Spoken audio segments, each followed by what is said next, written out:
Le volcan, il a toujours fait partie de ma vie. J'habitais juste à côté quand j'étais jeune. Et aujourd'hui, je passe encore devant tous les jours pour aller travailler au port. Les petits voiliers du bassin du commerce, la passerelle, le volcan et dans le fond l'église Saint-Joseph, pour moi, c'est vraiment l'image du Havre.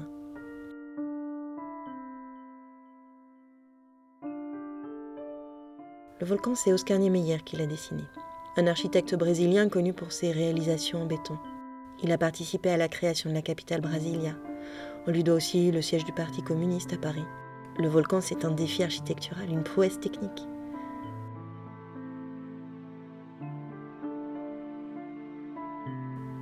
Avant, en place Gambetta, il y avait déjà un théâtre, puis il a brûlé. On en a construit un autre et il a été bombardé, puis plus rien, un parking. Ensuite, on a monté un chapiteau et enfin, le volcan a été construit. Avec ma famille, on habitait rue de Paris à l'époque. Autant dire qu'on a été aux premières loges pour les travaux. Un sacré chantier. Mon père adorait faire de la photo, vous pensez s'il a été servi ?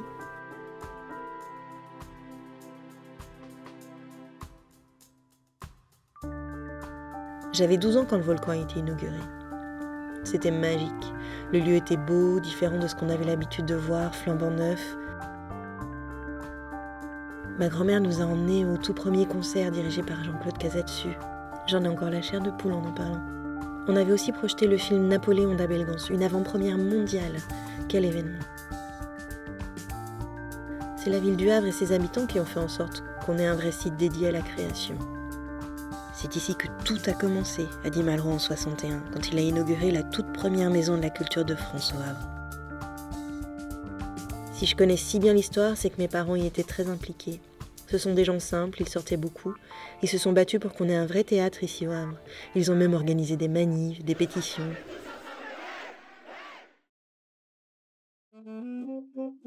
Je sais qu'ils ont vu Georges Brassens, Juliette Gréco, Charles Aznavour, quelle chance. L'un de mes souvenirs les plus forts, c'est quand j'ai invité maman à écouter Barbara pour son anniversaire. Elle était très émue, et moi aussi. J'avais 17 ans. L'ouverture du volcan, ça a vraiment marqué un tournant dans l'histoire culturelle du Havre. La salle de spectacle était immense, il y avait des expositions. Un cinéma aussi, l'Éden. Il y avait une super programmation pour enfants. C'est moi, là. Quand j'étais ado, dans les années 80, j'y étais tout le temps fourrée. On y passait des films d'art et essai. J'ai vu les films de Godard, d'Hitchcock.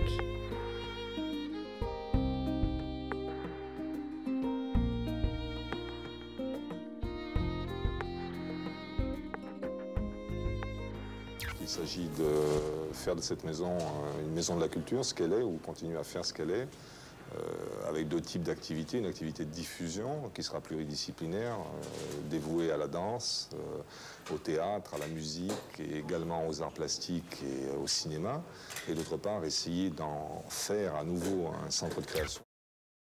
Comme il y avait deux bâtiments, on disait le grand volcan pour la grande salle et le petit volcan pour son petit frère. C'est là qu'étaient organisées les nuits étranges. C'était une sorte de cabaret avec des tables, des chaises, on pouvait fumer, boire un verre, manger. On allait au spectacle sans connaître les groupes, mais on n'était jamais déçus. Ça se finissait assez tard dans la nuit. C'est aux nuits étranges que j'ai rencontré Étienne. Étienne, c'est mon mari. J'étais allée voir l'Orchestre national de Barbès avec mon cousin et il me l'a présenté. Et puis bien sûr, il y a eu Royal de Luxe. Ah ouais, ça c'était extraordinaire. J'avais une vingtaine d'années, je commençais tout juste à travailler. Comment vous dire ? C'était un géant installé dans la ville. On l'entendait ronfler la nuit. Quand il est parti, j'ai versé ma petite larme, comme beaucoup de gens, c'est vrai. Mais depuis, le Royal de Luxe est revenu plusieurs fois au Havre. J'ai même pu emmener mes enfants quand ils étaient tout petits.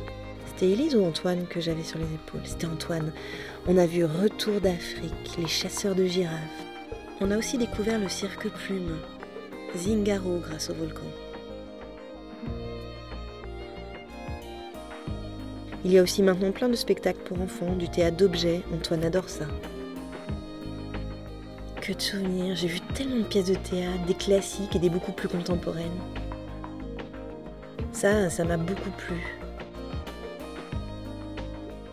Ah oui, et puis il y avait ça.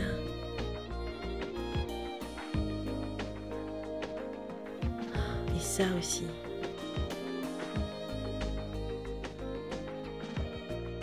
Mais ce que je préfère, c'est la danse. Galota, Cunningham, Pina Bausch. Mon mari, lui, c'est plus la musique. Le jazz, les musiques du monde. On a vu Nina Simone, hein, quelle voix. Et puis plein de saxophonistes, il en joue aussi du sax, Étienne. En 2011, on a appris que le volcan allait fermer pour cause de travaux. Ça m'a rappelé mon enfance, l'époque de la construction du volcan.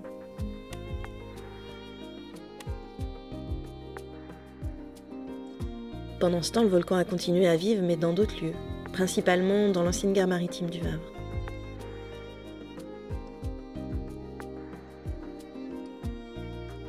On allait au spectacle un peu comme on part en voyage.